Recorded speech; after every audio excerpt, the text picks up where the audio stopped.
तो चलिए अगला प्रश्न शुरू करते हैं। अगला प्रश्न हमारा प्रश्न संख्या 4, क्वेश्चन नंबर 4 है हमारे पास। पढ़ते हैं इसको, क्या दे रखा है, क्या कह रहा है हमसे और क्या निकलवा रहा है। यदि 5 10 15 R 20 35 40 का समांतर माध्य दे रखा है 21 हो, तो आर का मान क्या होगा। मतलब कि हमें एक संख्याएं दे रखी हैं और उसका समांतर माध्य पहले से निकाल के दिया गया है। देखो बेटा फॉर्मूले सारे हो गए हैं, है ना।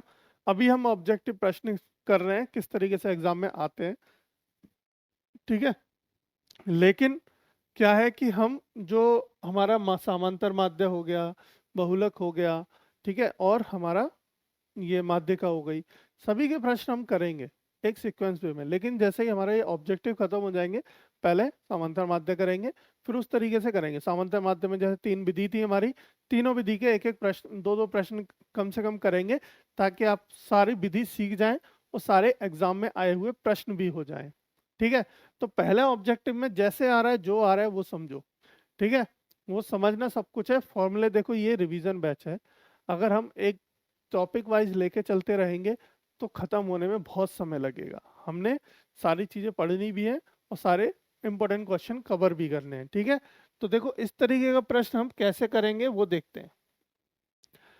समांतर माध्य क्या होता है, देखो अब ये वही वाली बात आ गई। अब यहाँ पे जो आंकड़े दे रखे हैं, जो वर्गी कैसे हमारे अवर्गीकृत आंकड़े हैं, है ना। तो अवर्गीकृत आंकड़ों का समांतर माध्य जब हम निकालते थे तो कैसे निकालते थे, बताओ कैसे निकालते थे। भाई सीधा सीधा हमारा माध्य बराबर होता था कि ये सारी वैल्यू और सारी वैल्यू का सम कर दो, बटे में जितनी हमारी कुल संख्याएं हैं, टोटल संख्याएं हैं, उन सब के उससे हमारा डिवाइड कर दो, हमारा आंसर आ जाता था। ऐसे ही करते थे, है ना। तो चलो इसको भी वैसे ही करेंगे। देखो सॉल्यूशन स्टार्ट कर देते हैं, इसका सॉल्यूशन करते हैं। हमारे पास सॉल्यूशन के लिए देखो क्या दे रखा है, माध्य है हमारे। हम जानते हैं सबसे पहला फॉर्मूला हमने क्या लिखाया था, बताओ। सबसे पहला फॉर्मूला हमने लिखाया था, आपको देखो बैक करके अगर हम बता दें, ये रहा। सबसे पहला फॉर्मूला यही लिखाया था कि माध्य बराबर क्या होता है, पदों का योग बटे पदों की कुल संख्या। तो पदों का योग यानी कि इन पदों का योग कर दें हम, क्या कर दें, इन पदों का योग कर देते हैं। चलिए इनका योग कर दें। तो माध्य बराबर हमारा फॉर्मूला होता था पदों का योग। देखो जो भी कुछ लिखा है ना वो बेकार नहीं जाएगा कहीं भी, है ना, सब काम आने वाला है। पदों का योग बटे पदों की कुल संख्या, पदों की कुल संख्या। चलिए अब माध्य क्या होता है हमारा, 21 दे रखा है, बराबर, ठीक है। पदों का योग मतलब हमारा क्या दे रखा है, 5 + 10 + 15 +R +20 +35 +40, यानी जितने भी पद दे रखे हैं सबका योग कर दो। क्या कर दो, सबका योग कर दो। अब देखो कितनी संख्याएं काउंट कर लो, 1 2 3 4 5 6 7, 7 संख्या है। तो पदों की कुल संख्या कितनी है बेटा, 7 दे रखी है।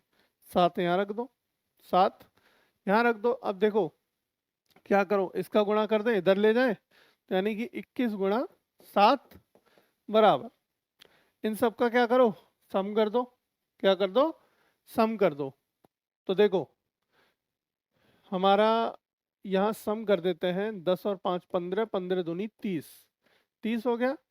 30 और 20 कितना हो गया, 30 और 20 50, ठीक है। 30 और 20 50 हो गया।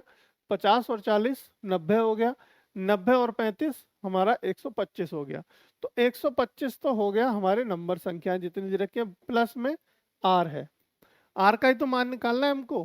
क्या निकालना है बच्चों, आर का ही तो मान निकालना है, तो वो निकाल देते हैं। देखो अब 21 का गुणा कर दो, 7 एकम 7, 7 दूनी 14, 147 माइनस 125 को इधर ले जाओ, बराबर आर। तो आर का मान कितना निकल के आ गया, जल्दी से बता दो मुझे जरा, माइनस कर दो। 7 में से 5 गए 2 बचे, 4 में से 2 गए 2 बचे, ठीक है। तो आर का मान कितना आ गया, 22 निकल के आ गया, ठीक है ना बेटा।